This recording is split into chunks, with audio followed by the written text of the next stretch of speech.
என் பெயர் மதன். நான் எம்பிஏ படித்துவிட்டு வேலை தேடிக் கொண்டிருக்கின்றேன். எங்கள் வீட்டில் நான், எனது அண்ணன் சதீஷ், அவர் ஒரு பிரபல ஹோட்டலில் பணியாற்றுகிறார்.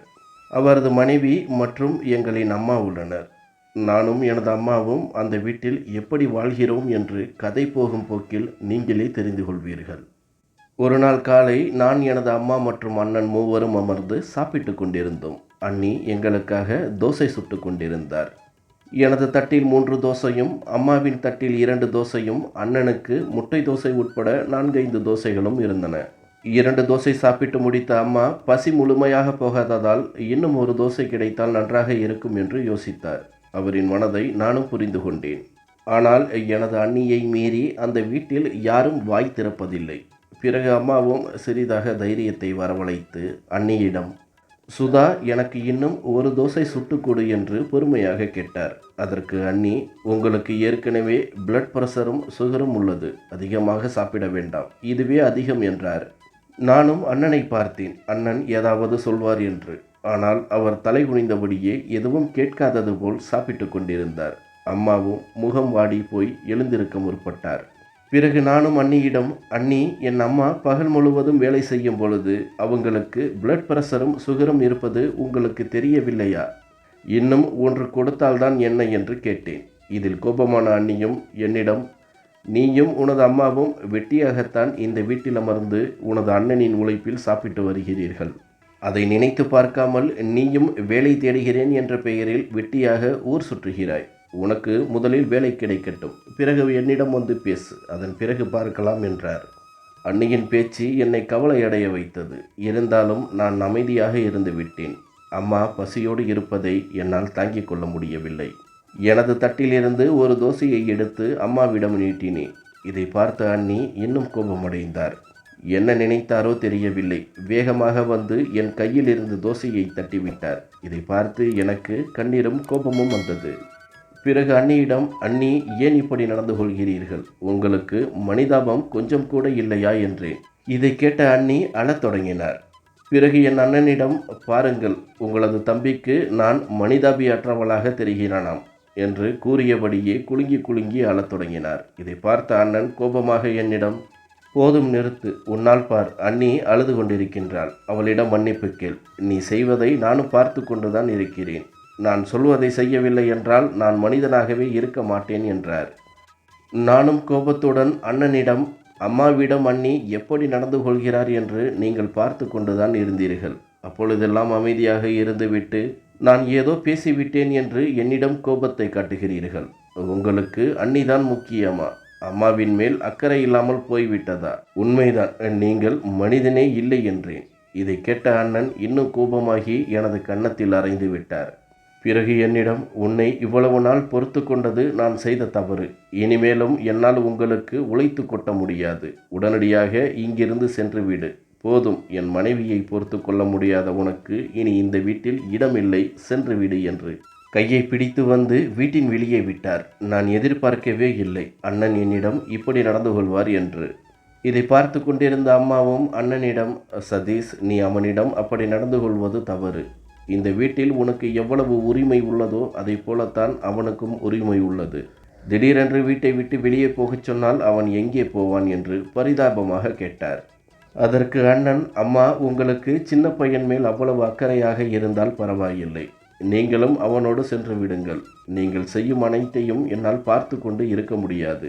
உங்களால் எனது நிம்மதியும் பறிபோய்விட்டது என்று கூறியபடியே அம்மாவையும் பிடித்து தள்ளினார். இதை என்னால் தாங்கிக் கொள்ள முடியவில்லை. நானும் கோபமாக செல்ல அம்மா தடுத்து நிறுத்தினார். பிறகு என்னிடம், வேண்டாம், நாம் சென்று விடலாம். இவ்வளவு நாள் எப்படிப்பட்ட உணவை உண்டு இருக்கின்றோம் என்று இன்றுதான் புரிந்து கொண்டேன். அதை உனது அண்ணனும் அண்ணியும் புரிய வைத்து விட்டனர். பிச்சை எடுத்தாவது சாப்பிட்டுக் கொள்வோம். ஆனால் இனிமேல் இங்கு சாப்பிடவும் வேண்டாம், இருக்கவும் வேண்டாம். நாம் எங்கேயாவது சென்று விடுவோமா என்று எனது கையை பிடித்து இழுத்தார். எனக்கு அம்மாவின் வேதனை அவரின் பேச்சிலிருந்தே தெரிந்தது. ஆனாலும் அவரிடம், அம்மா, நான் தனியாக சென்றால் எங்கு வேண்டுமானாலும் பிழைத்துக் கொள்வேன். ஆனால் உங்களையும் அழைத்து செல்லும் பொழுது மிகவும் சிரமமாகிவிடும். அதனால் சில நாட்கள் மட்டும் இங்கு இருங்கள். நான் எப்படியாவது ஒரு வேலையை தேடிக்கொண்டு உங்களையும் அழைத்து செல்கிறேன் என்றேன். இதை கேட்ட அம்மாவும், அப்படி என்றால் பரவாயில்லை, நீ எங்கு வேண்டுமானாலும் செல், ஆனால் இனிமேல் அந்த வீட்டிற்குள் நான் செல்ல மாட்டேன். நான் எங்கேயாவது கோயில் குளங்கள் என்று தங்கிக் கொள்கிறேன். நீ போய் உனது வேலையை தேடிக்கொள் என்று கூறி நடக்க ஆரம்பித்தார். எனக்கும் என்ன செய்வதென்று புரியவில்லை. பிறகு அம்மாவை சமாதானப்படுத்தி அம்மாவை அழைத்து கொண்டு நடந்தேன். சிறிது தூரத்திலேயே எங்கு செல்வது என்று தெரியாமல் அமர்ந்து விட்டேன். பிறகு உயிர் நண்பனின் ஞாபகம் வந்தது. அம்மாவையும் அழைத்து கொண்டு அவன் வீட்டிற்கு செல்ல அங்கே அவனும் அவனது அம்மாவும் இருந்தனர். எனது நண்பனும் நிறைய படித்துவிட்டு படித்ததற்கு வேலை கிடைக்காமல் கிடைத்த வேலைகளை செய்து வருகிறான். அவர்களிடம் நடந்தவற்றை அனைத்தையும் சொல்ல அவர்களும் சிறிது நேரம் யோசித்து பிறகு என்னிடம், பாரப்பா மதன், உங்கள் அம்மாவை பார்த்து கொள்வது எங்களுக்கு பெரிய விஷயம் இல்லை. ஆனால் நாங்கள் இப்பொழுது இருப்பதோ வாடகை வீடு. எங்களால் அதிகபட்சமாக 4-5 நாட்கள் மட்டுமே அவனது அம்மாவை வைத்திருக்க முடியும். அதற்கு மேல் போனால் வீட்டின் உரிமையாளர் ஏதாவது சொல்வதற்கு வாய்ப்பு இருக்கிறது. இந்த 4 நாட்கள் உனது அம்மாவை பற்றி கவலைப்படாதே, அதற்குள்ளாக ஏதாவது வேலையை தேடிக்கொள் என்று ஆறுதல் படுத்தினர். எனக்கும் அவர்கள் சொல்வதுதான் சரி எனப்பட்டது. நானும் தற்சமயம் 4 நாட்களாவது அம்மா நிம்மதியாக இருப்பார் என்று சமாதானம் அடைந்தேன். மறுநாளிலிருந்து வேலை தேடத் தொடங்கிவிட்டேன். நிறைய நிறுவனத்தில் ஏறி இறங்கிவிட்டேன். ஆனால் முன் அனுபவம் இல்லாததால் எவரும் வேலை கொடுப்பதற்கு தயாராக இல்லை. இப்படியே 3 நாட்கள் கடந்து விட்டது. 4வது நாள் என்ன செய்வது என்று புரியாமல் ஒரு பேருந்து நிலையத்தில் அமர்ந்திருந்தேன். அங்கே மருத்துவமனையில் சுத்தம் செய்யும் வேலைக்கு ஆட்கள் தேவை என்று எழுதப்பட்டிருந்தது. அந்த போஸ்டர் என் கண்ணில் பட்டது. மருத்துவமனையின் விலாசமும் கொடுக்கப்பட்டிருந்தது. அந்த விலாசமும் சிறிது தூரத்திலேயே இருந்தது. எவ்வளவு படித்திருந்தாலும் தற்சமயம் ஏதாவது வேலை வேண்டுமே என்ற எண்ணத்தில் நானும் அந்த மருத்துவமனைக்கு சென்று விசாரித்தேன். அவர்களும், பெரிய மருத்துவர் உள்ளார், நீங்கள் சென்று பார்க்கலாம் என்று அனுமதி அளித்தனர். பிறகு நானும் அவரிடம் சென்று என்னை பற்றி அறிமுகப்படுத்தி கொள்ள அவரும் ஆச்சரியப்பட்டார். எதற்காக நீங்கள் இவ்வளவு படித்துவிட்டு சாதாரண துப்புரவு வேலைக்கு வருகிறீர்கள் என்று ஆச்சரியத்துடன் கேள்வியும் கேட்டார். சிறு வயதிலிருந்தே உண்மையை மட்டும் கூறி வந்ததால் அவரிடமும் அனைத்து உண்மைகளையும் கூறினேன். அவரும் புரிந்து கொண்டார்.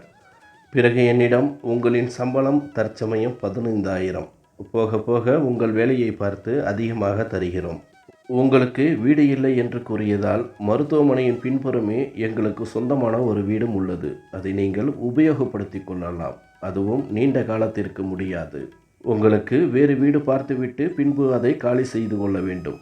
உங்களுக்கு விருப்பமென்றால் நாளை முதல் வேலைக்கு வந்து விடுங்கள் என்று மருத்துவர் தெரிவித்தார். நானும் சந்தோஷமடைந்து அவருக்கு பலமுறை நன்றி கூறினேன். பிறகு வீட்டிற்கு வந்து நண்பனிடம் விஷயத்தை கூறினேன். அவனும் அதிர்ச்சி அடைந்தான். மதன், வேண்டாம், இந்த சுத்தம் செய்யும் வேலைக்கு நீ செல்ல வேண்டாம். இன்னும் 10-15 நாட்கள் நேரம் எடுத்துக்கொள். நான் வீட்டு முதலாளியிடம் பேசுகிறேன். உனக்கு ஏற்றாற்போல் வேலையை தேடு. இது வேண்டவே வேண்டாம் என்று அறிவுரை கூறி தடுத்தான். பிறகு நான் அவனிடம், நண்பா, எனக்கு படித்ததற்கு ஏற்றாற்போல் வேலை கிடைக்கும் என்ற நம்பிக்கை இல்லை. இப்பொழுது கிடைத்த வேலையே எனக்கு பெரிதாக தெரிகிறது. உங்களுக்கும் அதிக நாட்கள் தொல்லை தர விரும்பவில்லை. தற்சமயம் கிடைத்த வேலைக்கு செல்கிறேன். பிறகு கடவுள் வழி நடத்துவார் என்று பதில் கூறினேன். அவனும் என்ன சொல்வதென்று தெரியாமல் சம்மதித்தான். பிறகு அம்மாவையும் அழைத்து கொண்டு நண்பனுக்கும் நண்பனின் அம்மாவிற்கும் நன்றி கூறி வந்தேன். அம்மா என்னிடம் வேலையை பற்றி விசாரித்தார். நானும் அவரிடம், அம்மா, எனக்கு அந்த மருத்துவமனையில் பெரிய பதவியில் வேலை கிடைத்துள்ளது. தற்சமயம் சம்பளம் குறைவுதான். போக போக நிறைய தருவார்கள். அது மட்டுமல்லாது தங்குவதற்கு வீடும் கொடுத்துள்ளனர். நீங்கள் ஒன்றும் கவலைப்பட வேண்டாம் என்றேன். அம்மாவிடம் எப்படி சொல்ல முடியும் நான் மருத்துவமனையில் கூட்டி பொறுக்கும் வேலைக்கு செல்லப் போகிறேன் என்று. எனது அம்மாவும் சந்தோஷமடைந்து, எனக்கு தெரியும், என் பிள்ளையை கடவுள் கைவிட மாட்டார் என்று பெருமிதத்துடன் கூறிக்கொண்டு வந்தார். வரும்பொழுது நண்பன் அந்த மாத செலவுகளுக்கு கொஞ்சம் பணமும் கொடுத்தான். மறுநாளிலிருந்து வேலைக்கு சேர்ந்து விட்டேன்.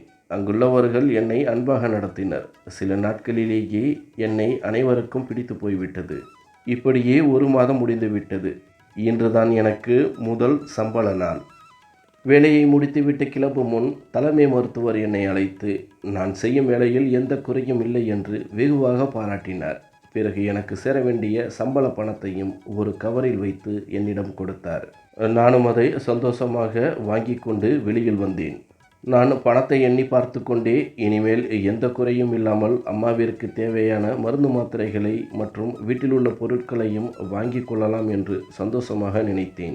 அப்பொழுது எதிரே எனது அம்மா வயது மிக்க ஒரு பெண்மணி 2 கைகளையும் கூப்பி அழுது கொண்டிருந்தார். எனக்கு என்னவென்று புரியாமல் அவரை சமாதானப்படுத்தி, உங்களுக்கு என்ன வேண்டும் என்று விசாரித்தேன். சில நிமிடங்களுக்கு பிறகு அவர் பேச ஆரம்பித்தார். தம்பி, எனக்கு ஒரு மகன் இருந்தான். அவன் ஆசையாக கேட்டதால் வீட்டு வேலைகளை செய்து அவனுக்கு ஒரு பைக்கையும் வாங்கி கொடுத்தேன். அவனும் என்னை பற்றி யோசிக்காமல் அதில் வேகமாக வருவதும் போவதுமாக இருந்தான்.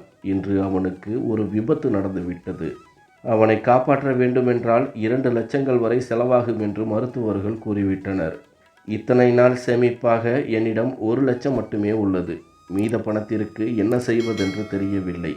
பணம் இல்லாமல் மருத்துவம் பார்க்க முடியாது என்று மருத்துவர்கள் கூறிவிட்டனர். உன்னிடம் ஏதாவது பணம் இருந்தால் கொடு, உதவி செய். உனக்கு 2-3 மாதங்களில் திருப்பி தருகிறேன் என்று அழுது கொண்டே கூறினார். அவர் அழுவதை பார்த்த எனக்கு எனது அம்மாவே அழுவது போல் இருந்தது. என்ன செய்வதென்று புரியாமல் சிறிது நேரம் யோசித்துவிட்டு என்னிடமிருந்த மொத்த பணத்தையும் கொடுத்து விட்டேன்.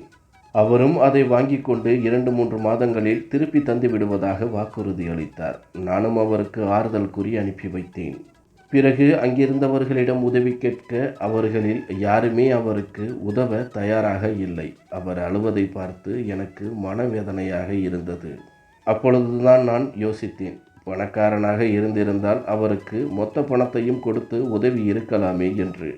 பிறகு நானும் மனது கேட்காமல் எனக்கு தெரிந்த மருத்துவர்களிடம் சென்று, எனக்கு அவசரமாக பணம் தேவைப்படுகிறது, உங்களிடம் இருந்தால் கொடுத்து உதவி செய்யுங்கள், எனது சம்பளத்தை நீங்களே எடுத்துக்கொள்ளுங்கள் என்று கூற, அவர்களும் என்மேல் இருந்த நம்பிக்கையால் தங்களிடம் இருந்த கொஞ்சம் பணத்தையும் கொடுத்து உதவி செய்தனர். அதை வாங்கி கொண்டு மீண்டும் அந்த அம்மாவிடம் சென்று, அம்மா, இதில் தற்சமயம் 80,000 உள்ளது. இதை வைத்துக்கொண்டு உங்களின் மகனின் சிகிச்சையை தொடருங்கள், கவலைப்படாதீர்கள், அவன் நல்லபடியாக திரும்பி வருவான் என்று ஆறுதல் படுத்தினேன். அவரும் பணம் கிடைத்த மகிழ்ச்சியில் என்னுடைய காலில் விழ முற்பட்டார். பதறிப்போன நானும் அவரை பிடித்து நிறுத்தி, இதெல்லாம் வேண்டாம், பார்த்து கொள்ளுங்கள் என்று கூறி வீட்டிற்கு வந்துவிட்டேன். வீட்டிற்கு வந்ததும் வெகு நேரமாக யோசித்து கொண்டிருந்தேன்.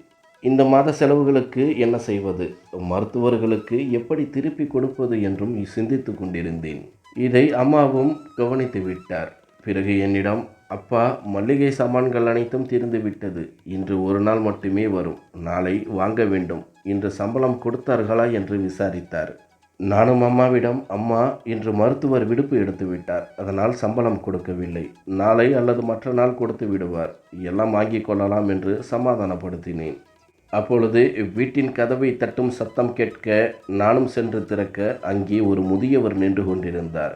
அவரின் உடையை வைத்து தெரிந்தது அவர் ஒரு பணக்கார வீட்டின் டிரைவர் என்று. அவர் என்னிடம் ஒரு கவரை கொடுத்து, தம்பி, இந்த கவரை எனது முதலாளி உன்னிடம் கொடுக்கச் சொன்னார் என்று கூறிவிட்டு அதை கொடுத்து சென்றார்.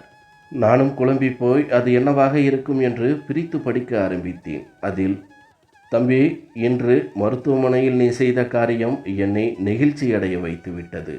நானும் அதே மருத்துவமனையில் தான் இருந்தேன். உனக்கு நான் ஏதாவது நல்லது செய்ய வேண்டும் என்று நினைக்கிறேன். 2 நாட்கள் கழித்து இந்த விலாசத்தில் என்னை வந்து பார். உன் வாழ்க்கை நிச்சயமாக மாறும் என்று எழுதப்பட்டிருந்தது. கீழே விலாசமும் குறிப்பிடப்பட்டிருந்தது. அம்மாவும் யார் வந்தது, அந்த கடிதத்தில் என்ன எழுதியுள்ளது என்று கேட்க அவரிடம் கடிதத்தை கொடுக்க அவரும் படித்து பார்த்தார். பின்பு என்னிடமும் மருத்துவமனையில் என்ன நடந்தது என்று விசாரித்தார்.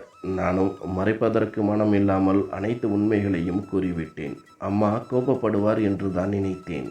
ஆனால் அவர், மதன், உன்னை நினைத்து எனக்கு பெருமையாக உள்ளது. உன் அண்ணனைப் போல நீ இல்லை என்பதை நிரூபித்து விட்டாய். நீ ஒன்றும் கவலைப்படாதே. கடவுள் நம்மளை கைவிட மாட்டார். ஏதாவது ஒரு நல்ல வழியை காண்பிப்பார். நீ தைரியமாக இரு என்று ஆறுதல் படுத்தினார். நானும் 2 நாட்களாக யோசித்து கொண்டிருந்தேன். அந்த கடிதத்தில் குறிப்பிட்ட விலாசத்திற்கு செல்வோமா வேண்டாமா என்று. பிறகு நாம் படித்த படிப்பிற்கு ஏதாவது வேலை கிடைத்தால் நன்றாக இருக்கும் என்று நினைத்து அந்த குறிப்பிட்ட விலாசத்திற்கு சென்றேன். அங்கு சென்று பார்க்க அது அந்த நகரத்திலேயே பிரசித்தி பெற்ற பிரம்மாண்ட ஹோட்டலாக இருந்தது. நானும் அங்கிருந்தவர்களிடம் என்னை பற்றி அறிமுகப்படுத்தி கொண்டு முதலாளியை காண வேண்டும் என்று கூற அவர்களும் சிறிது நேரம் காத்திருக்கும்படி கூறினர். பிறகு அங்கிருந்த ஒரு பெண் என்னை முதலாளி இருக்கும் அறைக்கு அழைத்து சென்றார். என்னை அன்புடன் வரவேற்ற முதலாளி என்னை அமரச் சொல்ல நானும் தயக்கத்துடன் நின்று கொண்டிருந்தேன். பின்பு கட்டாயப்படுத்தி அமர வைத்தார். பிறகு அவர் என்னிடம், தம்பி, உனது மனிதநேயமிக்க உதவும் குணம் என்னை நெகிழ்ச்சியடைய வைத்து விட்டது. உன்னிடம் நிறைய பணம் வந்தால் இதைப் போல உதவி செய்வாயா என கேள்வி கேட்டார். நானும் அவரிடம், ஐயா, உதவி என்பது பணத்தில் அல்ல, மனதில்தான் உள்ளது. பணம் வந்தால் இன்னும் அதிகமாக உதவி செய்வேன் என்றேன். அவரும் சிரித்து கொண்டே, அது எனக்கே தெரியும் என்றார். பிறகு அவர் என்னிடம், பாரப்பா, நான் உனக்கு ஒரு வாய்ப்பு தருகிறேன். அதில் நீ பெரும் பணக்காரனாக மாறிவிடுவாய். பணம் வந்ததும் அனைத்தையும் மறந்து விடாதே. இப்பொழுது உள்ளது போலவே எப்பொழுதும் உதவும் குணத்தோடு இருக்க வேண்டும் என்றார். நானும் ஒன்றும் புரியாமல் அவரையே பார்த்து நிற்க, அதை புரிந்து கொண்ட அவரும் பேசத் தொடங்கினார். தம்பி, இந்த ஹோட்டலையும் எனக்கு உள்ள சொத்துக்களையும் உன் பெயரில் எழுதி வைக்க நினைக்கின்றேன். அதை நீதான் பாதுகாத்து உதவி தேவைப்படுபவர்களுக்கு உதவி செய்ய வேண்டும் என்றார். நானும் சற்று குழப்பமாக, எதற்காக எனக்கு நீங்கள் இதை எழுதி வைக்க வேண்டும்? இதை நீங்களே செய்யலாமே, இல்லாவிட்டால் உங்களது வாரிசுகளுக்கு கொடுத்திருக்கலாமே, எதற்காக என்னை நீங்கள் தேர்ந்தெடுக்க வேண்டும் என்று கேட்டேன். அவரும் சிரித்துக்கொண்டே தனது கதையை கூற ஆரம்பித்தார். எனக்கு 3 பிள்ளைகள். இப்பொழுது இருப்பதைப் போல சில வருடங்களுக்கு முன்பு நான் பணக்காரன் ஒன்றும் இல்லை. அன்றாடம் கூலி வேலைதான் செய்து வந்தேன். ஆண் பிள்ளை இருவருக்கும் திருமணத்தை செய்து வைத்தேன். பெண் பிள்ளைக்கு இதுவரை திருமணமாகவில்லை. எனக்கும் குணப்படுத்த முடியாத கேன்சர் வியாதி வந்துவிட்டது. என்னை பராமரிக்க முடியாமல் எனது 2 ஆண் பிள்ளைகளும் என்னையும் எனது மகளையும் தனியாக தவிக்க விட்டு தனித்தனியாக சென்று விட்டனர்.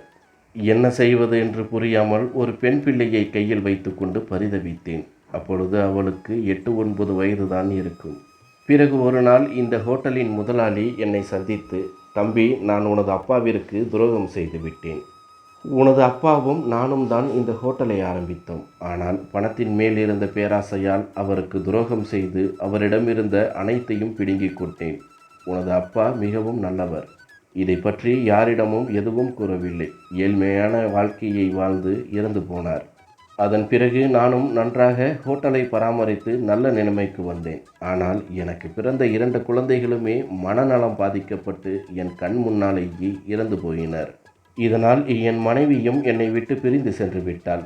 அப்பொழுதுதான் யோசித்தேன், உனது அப்பாவிற்கு செய்த துரோகத்திற்கு கிடைத்த தண்டனை தான் இது என்று.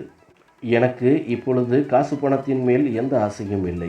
மன நிம்மதியான ஒரு இடத்திற்கு செல்லதான் ஆசைப்படுகிறேன்.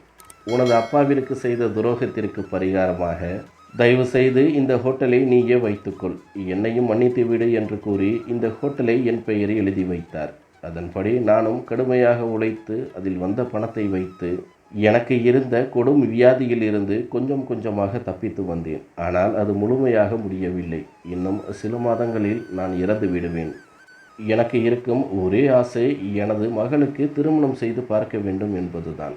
பணக்காரர்கள் எவ்வளவோ பேர் கிடைப்பார்கள், ஆனால் மனிதாபமிக்க ஒருவன் கிடைப்பதுதான் கஷ்டம். அப்படி இருந்தாலும் அவனிடம் பணம் இருக்காது. அதை நான் உனக்கு தருகிறேன். எனது மகளையும் திருமணம் செய்து கொள். எதுவாக இருந்தாலும் நன்றாக யோசித்து முடிவு எடு. நல்ல பதிலாக எதிர்பார்க்கிறேன் என்று என்னையும் அனுப்பி வைத்தார். நானும் வீட்டிற்கு வந்து நடந்த அனைத்து விஷயங்களையும் அம்மாவிடம் கூறினேன். அம்மாவும் சிறிது நேரம் யோசித்து விட்டு, இதை நினைத்து கவலைப்படாதே, கடவுள் உனக்கு நல்ல வழி காட்டுவார் என்று ஆறுதல் கூறினார்.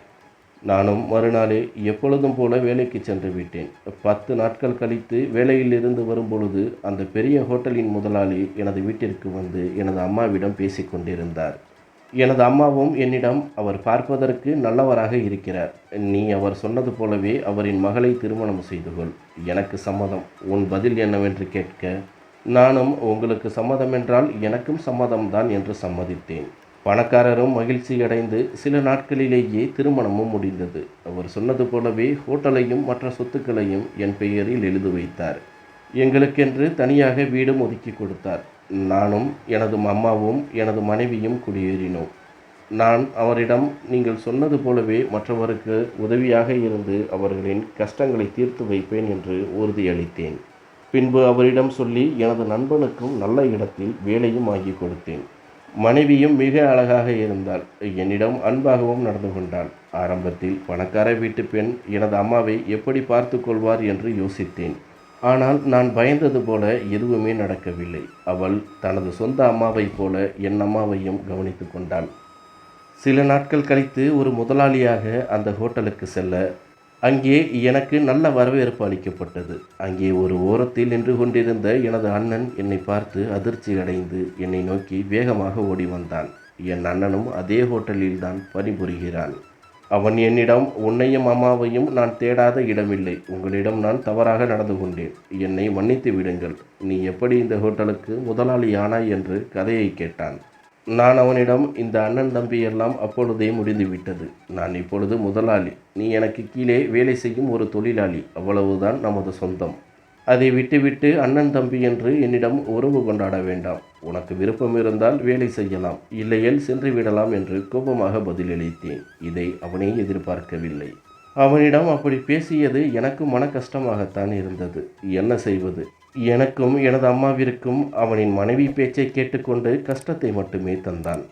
நீங்கள் சொல்லுங்கள் நண்பர்களே, அண்ணனையும் அண்ணியையும் மன்னித்து ஏற்றுக்கொள்ளலாமா? நன்றி.